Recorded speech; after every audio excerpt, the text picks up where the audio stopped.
Election engineering কিভাবে হয়েছে অতীতে এটা যদি বোঝা যায় তাহলে সামনে ইলেকশন ইঞ্জিনিয়ারিংটা বন্ধ করা সহজ হবে। তাহলে ইলেকশন, আমাদের দেশে ইলেকশনটা কে করবে? ইলেকশনটা কে করবে এই দায়িত্বভার কনস্টিটিউশন 118 নম্বরে দিয়ে দিল যে একটা নির্বাচন কমিশন থাকবে, সেই নির্বাচন কমিশন সারা দেশে ইলেকশন করবে। এই 118(4) বলতেছে নির্বাচন কমিশন দায়িত্ব পালনের ক্ষেত্রে স্বাধীন থাকিবেন এবং কেবল এই সংবিধান ও আইনের অধীনে থাকিবেন। সংবিধান শেখ হাসিনার, তাহলে নির্বাচন কমিশনার শেখ হাসিনার হয়ে যাবে এবং হুদারা তাই করছে।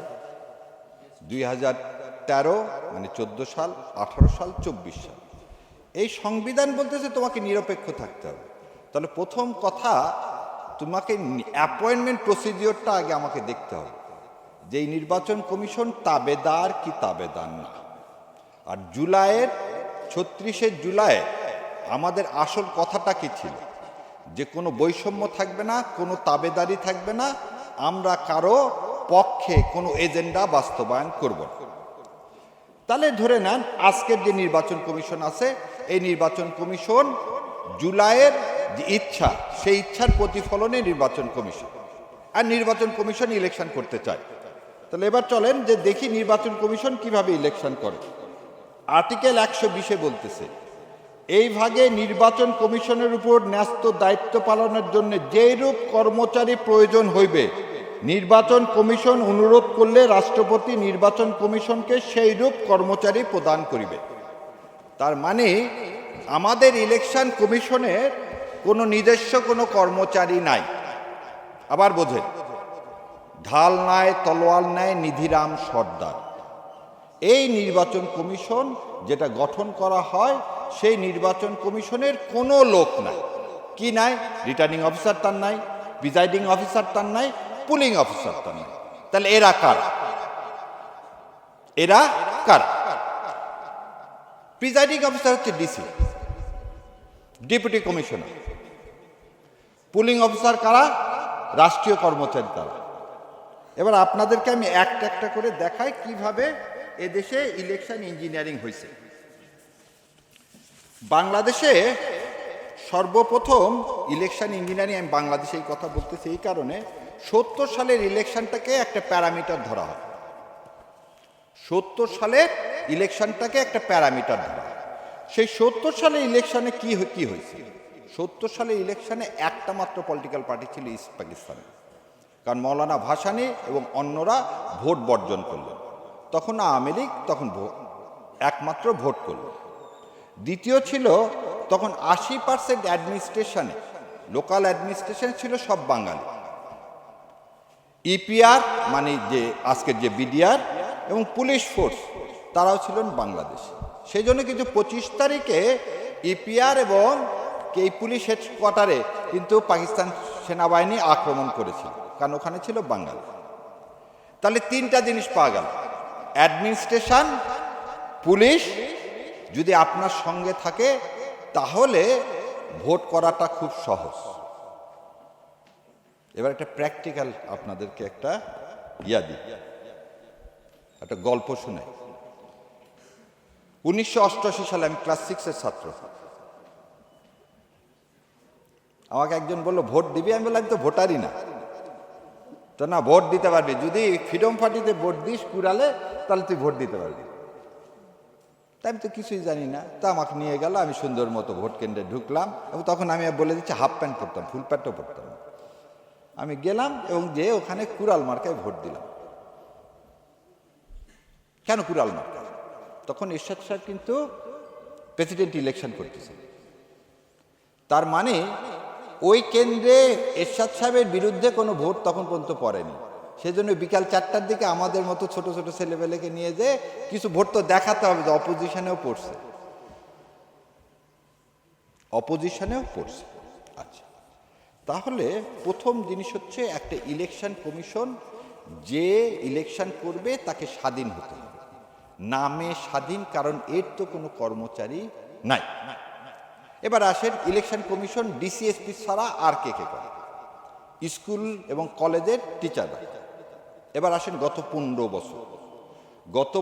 বছর যত ডিসিএসপি নিয়োগ হয়েছে, আওয়ামী লীগের বাইরে কাউকে নিয়োগ দেওয়া হয়েছে? সেই লোকগুলোকে দিয়ে আপনি কি এবারে ইলেকশন করাবেন? যাদেরকে বলা হয় ডাই হার্ড, ওই পরিবারের মধ্যে একটা জামাত ইসলাম থাকলে তাকে নিয়োগ দেওয়া হয়নি। পরিবারের মধ্যে মামা চাচা খালুও যদি জামাত ইসলামের সমর্থক থাকে তাকে দেওয়া হয়নি। বিএনপির কোনো নেতা আছে, দেওয়া হয়নি। তার মানে হচ্ছে এরা ওই যে বলেন না সাচ্চা মুসলমান, এরা হচ্ছে সাচ্চা আওয়ামী লীগ। এই সাচ্চা আওয়ামী লীগের প্রশাসনকে দিয়ে কিন্তু আপনি ইলেকশন করবেন। এবার আসে প্রতিটা এমপির আগের ইনকাম কি ছিল জানেন? এমপিওভুক্ত কলেজে শিক্ষক নিয়োগ, একটা শিক্ষক নিয়োগ করলে 15-20 লক্ষ টাকা নিত। তাহলে স্কুল কলেজের যে শিক্ষক, সেই শিক্ষকগুলো কিন্তু গত 15 বছরে নিয়োগকৃত আওয়ামী লীগার। আসেন জুডিশিয়াল সার্ভিস কমিশন, যে ম্যাজিস্ট্রেট, এই জুডিশিয়াল সার্ভিস কমিশনে সভাপতি ছিল জাস্টিস এনায়েতুর রহিম, যে নিজেকে ডিক্লেয়ার করছিল শপথবদ্ধ রাজনীতিবিদ। তার কাছে সব জায়গায় সততা আছে, এক জায়গায় নেয়, সেটা হচ্ছে আওয়ামী লীগের ব্যাপার। তো তিনি যখন যাদেরকে ওই ভাইবা বলে জিজ্ঞাসা করতেন, যদি দেখছে টাকলুর উপরে কোনো কাপড় আছে, প্রথমেই বলতো ও তুমি তো কারো এজেন্ডা নিয়ে আসছো। সে যতই বলুক না আল্লাহ বলছে সেজন্য। আর একটা জিনিস জিজ্ঞাসা করতো, তোমার পরিবারে কেউ মাদ্রাসায় পড়ে কিনা। সে তুমি ফার্স্ট হও আর সেকেন্ড হও। আমার জুনিয়র আছে, ও 3 বার ফার্স্ট হয়েছে জুডিশিয়ারি পরীক্ষায়, তাকে নেওয়া হয়নি কেন? তার দাঁড়িয়ে আছে। সো এই জুডিশিয়ারিতে যারা আছে তাদেরকে নিয়ে এখন কি জন্য এই কথাটা বললাম দেখেন, গাজীপুরে আমি ধরে নেন একটা ম্যাজিস্ট্রেট, আমার কাছে একটা মেয়ে আসলো, একটা মেয়ে ইন্টারমিডিয়েটে পড়ে। প্রথম জিনিস আমি কি জিজ্ঞাসা করি কাগজপাতি দেখার আগে, ওর এনআইডি কোথায়? আয়োকে কি আয় তো ওখানে আছে, আয়ো সাহেব এনআইডি কোথায়? এনআইডির নাম্বার লেখেননি তো আপনি এফআইআর এর মধ্যে। স্যার ওনার এনআইডি নাই। ও এনআইডি নাই, কেন এনআইডি নাই? এই কথাও জিজ্ঞাসা করেন। এনআইডি নাই হলে আমার মধ্যে একটা খটকা লাগবে। কি খটকা লাগবে? যে হয়তো ওর বয়স হয়নি। তাহলে ওর কি আছে? জন্মগত সার্টিফিকেট আছে। আর সে যেহেতু কলেজে পড়ে, তাহলে ম্যাট্রিক পাস করছে, সার্টিফিকেট কিন্তু কি লেখা থাকে? পাশের সার্টিফিকেট, তার ডেট অফ বার্থ লেখা থাকে। আপনি কিচ্ছু দেখলেন না, 17 বছরের মেয়ে সুরভিকে আপনি 21 বানায় দিল, আপনি অন্ধের মতো 2 বার কি দিয়ে দিলেন? রিমান্ড দিয়ে দিলেন। এই ম্যাজিস্ট্রেটকে দিয়ে আপনি ভোট করবেন? এই ম্যাজিস্ট্রেটকে দিয়ে আপনি কি ভোট করবেন? পরিবর্তন কোথায় হলো? ওই ম্যাজিস্ট্রেটকে শোকজ করছেন? করেননি। ওই ম্যাজিস্ট্রেটকে কি ক্লোজ করছেন? করেননি। ওই আয়োকে কি আপনি কোনো পানিশমেন্ট দিয়ে সাসপেন্ড করছেন? করেননি আজ পর্যন্ত। তাহলে আপনি আরেকটা জিনিস বলি, তফসিল ঘোষণার পরে কিন্তু সমস্ত কিছু আসবে নির্বাচন ইলেকশন কমিশনের হাতে। তাহলে ইলেকশন কমিশনার অ্যাপারেন্টলি তো দেখাতে হবে সে নিরপেক্ষভাবে একটা ইলেকশন করতে চায়। কোথায়? আসেন এবার আসেন দ্বিতীয়টায় আসেন, ইঞ্জিনিয়ারিং কিভাবে? প্রথম ইঞ্জিনিয়ারিং হয় হচ্ছে আইনের মাধ্যমে। কিসের মাধ্যমে? আইনের মাধ্যমে। কিভাবে আইনের মাধ্যমে হয়? এটাকে বলা হয় যে এই যে নির্বাচনী এলাকা থাকে না, নির্বাচনী এলাকাতে কোন গ্রামের লোক কোন পার্টিকে বেশি ভোট দেয় এটা কিন্তু আমার জানা আছে। তা আমি দেখলাম যে পাশের গ্রামের 99% ভোট পড়ে হচ্ছে বিএনপি, আর এই পারের 2টা গ্রাম আছে যাদের 99% ভোট পড়ে জামাতের। অথবা এক কাজ করে, এখান থেকে একটা গ্রাম কেটে ওই পাশেরটার সাথে জোড়া দিয়ে দিই, তাহলে কি হয়ে যাবে? এখানে আর 99% হবে না, এখানে তো 45% হয়ে গেল। এই ইলেকশন কমিশন এই কাজটাও করল, গাজীপুরে করছে, ফরিদপুরে করছে, বাগেরহাটে করছে। হঠাৎ করে তুমি জুলাইয়ের ইয়াতে এসে কোনো রাজনৈতিক দলগুলোর সাথে না বসে তুমি এই ডিমার্কেটেড করলা কেন কনস্টিটিউয়েন্সি? তোমাকে কে বলছে এটা করতে? আরেকটা জিনিস বললে আমি কি ভয় পাচ্ছি, আমি বলতেছি এইগুলো জিনিস আমাদেরকে ফেস করে। আমার ভাই যেটা বললো যে ডাকসু আর ন্যাশনাল ইলেকশনের মধ্যে কি পার্থক্য, সেইগুলো একটা একটা করে দেখাচ্ছি। তাহলে আইনের মাধ্যমে আপনি এটা করলেন। আইনের মাধ্যমে আর একটা কি করা যায়? Voter registration. আজকে ভোটার রেজিস্ট্রেশন নতুন করে ভোটার হালনাগাদ করা হয়েছে, খুব ভালো কথা। আপনি 1% কেন রাখলেন ইন্ডিপেন্ডেন্ট ভোটারের ক্ষেত্রে? 1% কেন রাখলেন? ভোট দেওয়াটা তো সাংবিধানিক অধিকার।